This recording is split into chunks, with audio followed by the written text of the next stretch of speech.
From season 1 episode 10th या फिर कहें कि फिनाले ऑफ द सीजन, जहां पर हमें कई सारे सवालों के जवाब मिलने तो वाले हैं मगर इसी के साथ कुछ और राजों से पर्दा भी उठने वाला है। So now without wasting any time चलिए डायरेक्टली आते हैं इस कहानी की मेन स्टोरी लाइन की तरफ, जिसकी शुरुआत में हम एलिस और फातिमा को देख पाते हैं जो कि अपने इस कंटिन्यूड रिलेशनशिप के अंदर काफी ज्यादा कंफ्यूज थे। वहीं जेड जैसे कि रास्ता मिल चुका था उस इलेक्ट्रिसिटी को पाने का, वहीं जंगल के अंदर हम सेरा और बॉयड को देख पाते हैं जो कि घबरा चुके थे अपने बाहर मौजूदा मॉन्स्टर्स की वजह से। और यहीं से ही एपिसोड की कंटिन्यूटी होती है जहां पर हम छोटे ईथन और उसकी बड़ी बहन जूली को देख पाते हैं जो कि इस वक्त अपने वही पुराने खेल खेलने लगते हैं, यानी कि उंगलियों के अंदर छोटे से मॉन्स्टर्स को डाल करके एक दूसरे को जान से मार देने की धमकी देना। इसी बीच इनके घर पर जेड पहुंच जाता है और जिम को जोर जोर से चिल्लाकर बुलाने लगता है और कहता है कि देखो मैंने ढूंढ ही लिया, फाइनली बिजली की प्रॉब्लम सॉल्व हो चुकी है। पास ही मौजूदा लैंप को वो निकाल कर बल्ब को जलाता है और फिर उसमें खुद का तार लगा देता है जिसके अंदर एक एयर ब्लोअर था और वो इस बिजली की मदद से चलने भी लगा था।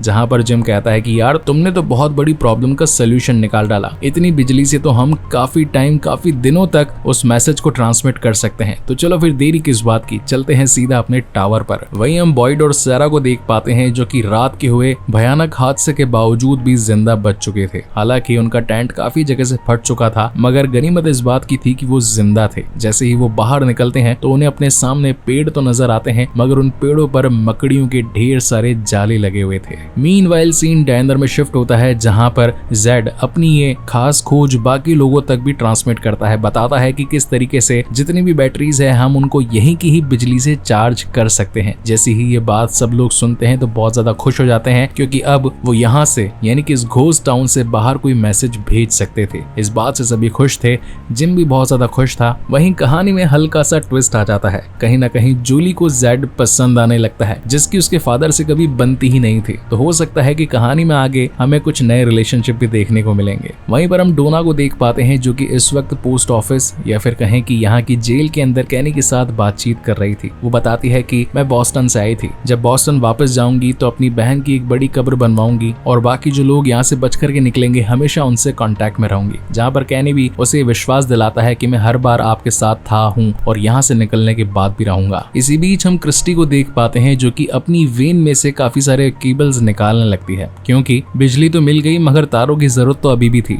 जहाँ पर कैनी आकर उसकी मदद करता है और बोलता है कि मैं तुम्हें कुछ खास दिखाना चाहता हूँ, ये ग्लोब मैंने अपने स्कूल टाइम में अपने दोस्त के घर से चुरा लिया था। जहाँ पर क्रिस्टी कहती है कि अच्छा बताओ जरा इस ग्लोब की खास बात क्या है। जहाँ पर कैनी बताता है कि दिखने में तो ये मानचित्र यानी कि ग्लोब पूरी दुनिया की हर जगह दिखाता है मगर इसमें एक छोटा सा कंपार्टमेंट भी है जिसके अंदर हम कोई भी चीज छिपा सकते हैं। मैंने इसके अंदर एक चिट छिपा रखी है, उस चिट के अंदर वो सारे देशों के नाम लिखे रखे हैं जहाँ पर मैं जाना चाहता हूँ, उन्हें देखना चाहता हूँ, वहां पर घूमना चाहता हूँ। तो फाइनली क्रिस्टी भी उसे खोल करके वो लिस्ट देख लेती है जहाँ पर पेरिस, रोम, बेल्जियम, इटली और इसी के साथ 3-4 और देशों के नाम लिखे हुए थे। जहाँ पर क्रिस्टी कहती है कि अगर मैंने तुमसे शादी कर ली तो क्या तुम मुझे यहाँ पर लेकर जाओगे। जहाँ पर कैनी हंसते हुए जवाब देता है कि हाँ बिल्कुल। वहीं दूसरी तरफ हम जूली और टबीता को भी देख पाते हैं जो कि इस वक्त नेथन के बाड़े में आई थी। यहाँ पर काफी सारे औजार मौजूद थे जैसे कि खुदाई के लिए, फार्मिंग यानी कि खेती के लिए। तो यहाँ से उसे एक फावड़ा मिल जाता है ताकि उनकी घर की खुदाई वो और ज्यादा इजी वे में कर पाए। वहीं पर हम एलिस को देख पाते हैं जो कि अपनी फातिमा को यानी कि पुरानी गर्लफ्रेंड को खोने देना नहीं चाहता था, इसलिए वो बताता है कि देखो मैं आज तुम्हें कुछ बताना चाहता हूँ। मैं यहाँ खड़ा था और दूर से तुम्हारी गाड़ी को आता देख रहा था।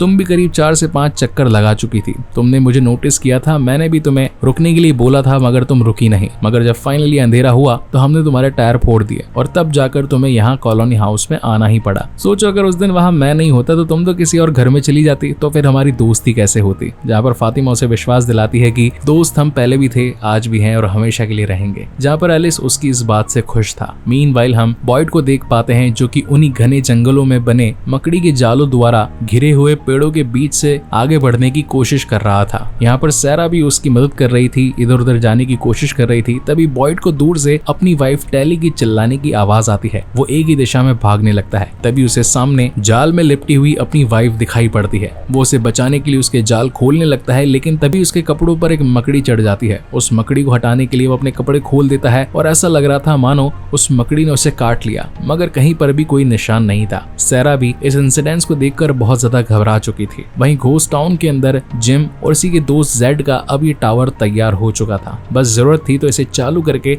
मैसेज ट्रांसमिट करने की, जहां पर वो अपने बेटे ईथन को कहता है कि सबसे पहला मैसेज तुम ही भेजोगे। वहीं अगेन सीन जंगल में शिफ्ट होता है, जहां पर हम बॉयड को देख पाते हैं। एक तो पहले ही ऑलरेडी उसका हाथ एक अजीब बीमारी से ग्रसित था, यूं ही कभी सुन्न हो जाता था, कभी काम करना बंद कर देता था, और ऊपर से इतनी लंबी दूरी की चढ़ाई, तो बॉयड पूरी तरीके से परेशान हो चुका था। एक बार तो वो अपनी हिम्मत भी हारने वाला था, लेकिन सैरा उसे हिम्मत दिलाती है और कहती है कि बस थोड़ा दूर और, हम लोगों ने आज तक ये वाला हिस्सा कभी पार नहीं किया, क्या पता यहाँ से बाहर जाने के बाद कोई रास्ता नजर आए। देखो मुझे दूर एक टावर नजर आ रहा है, बस थोड़ी सी चढ़ाई और करनी पड़ेगी। वहीं जिम और उसकी पूरी टीम उस कॉलोनी हाउस के ऊपर अपना टावर लगा चुकी थी। जिसके बाद सीन मैडम टियान पर जाता है, जो कि इस वक्त अपने पति के फोटो पर हार लगाती है, अगरबत्ती करती है। तभी जेड वहां पर पहुंच जाता है और कहता है कि माना कि हम दोनों अलग अलग देश से हैं, माना कि हमारी भाषाएं अलग अलग हैं, मगर दिल का जुड़ाव एक ही है, मैं भी आपके बेटे जैसा ही हूँ। और फाइनली मैडम टियान ने भी उसे अपने बेटे के रूप में मान लिया था, और ये दोनों बैठकर मिस्टर चैन के लिए प्रार्थना करने लगते हैं कि वो चैन की नींद सो जाएं। वहीं कॉलोनी हाउस के बाहर मैथ्यू और उसकी टीम ने पूरी तरीके से टावर में बिजली दे दी थी, और अब मौका था सिर्फ और सिर्फ मैसेज ट्रांसमिट करने का। हर कोई अपनी फिंगर्स क्रॉस करके बैठा हुआ था कि आखिर मैसेज बाहर जाएगा तो उसे रिसीव कौन करेगा। खुशी के मारे मैथ्यू ने तो अपने बेटे ईथन को अपने कंधे पर ही बिठा लिया था, और जैसे ही वो मैसेज भेजने वाले थे कि तभी बादल गरजने लगते हैं। अचानक से शाम होने लगती है, वो भी बहुत ज्यादा जल्दी, और थोड़ी ही देर में बारिश भी गिर जाती है। अब जहाँ एक तरफ बारिश के अंदर बॉयड और सैरा मिलकर के उस ऊपर मौजूदा टावर की तरफ जाने लगते हैं, वहीं पर कॉलोनी हाउस के द्वारा बनाया गया टावर पूरी तरीके से भीगने लगा था। इनके इक्विपमेंट भी गीले होने वाले थे, मगर फिर भी कैसे तैसे मैथ्यू अपनी हिम्मत नहीं हारता। एक मैसेज वो भेजने की ट्राई करता है। डोना बार बार चिल्लाती है कि देखो सामानों को अंदर ले आओ, अगर शॉर्ट सर्किट हो गया तो तुम्हारी पूरी मेहनत बेकार चली जाएगी। जबकि मैथ्यू कहता है कि बस मुझे 5 मिनट और दे दो, मैं यहाँ तक पहुंचकर पीछे नहीं मुड़ सकता। और जैसे ही वो मैसेज भेजता है तो सामने से रिप्लाई आता है कि क्या आप हमें सुन पा रहे हैं, जहाँ पर मैथ्यू कहता है कि हाँ बिल्कुल, हम एक घोस्ट टाउन में फंसे हुए हैं, यहाँ पर बहुत ज्यादा बारिश आ रही है, हम करीबन 100 से ज्यादा लोग हैं और हमें तुम्हारी मदद की जरूरत है। तभी सामने से रिप्लाई आता है कि इस वक्त तुम सबको नहीं, सिर्फ तुम्हारी वाइफ और तुम्हारी बच्ची को मदद की जरूरत है, जल्दी से घर भागो। तुम्हें क्या लगता है कि ये मैसेज यहाँ से बाहर जा पाएंगे? जब तक हम यहाँ पर हैं कोई मैसेज जा नहीं पाएगा। मैथ्यू बुरी तरीके से डर चुका था, वो भागकर सीधा अपने घर की ओर जाने लगता है। मीनवाइल हम टबीथा और जूली को देख पाते हैं, जो कि अपने घर की बेसमेंट की खुदाई करते हुए एक और नीचे फ्लोर में गिर चुके थे। यहाँ इस वक्त हम विक्टर को देख पाते हैं, जो कि बताता है कि ये जगह इन सभी वैशी दरिंदों के दिन में सोने का प्लेस है। वो लोग इस वक्त यहाँ से दूर हैं, मगर जल्द ही आने वाले होंगे, तुम्हें मेरे साथ चलना होगा अपनी जान बचाने के लिए। तो जूली अपनी जान बचाने के लिए विक्टर के साथ आगे निकल पड़ती है। वहीं पर सीन जंगल में शिफ्ट होता है, जहाँ पर हम देख पाते हैं कि अंधेरा होने वाला था, वो सभी वैशी दरिंदे बाहर निकलने वाले थे। जहाँ पर सैरा बताती है कि मैं उनसे बात करती रहती हूँ,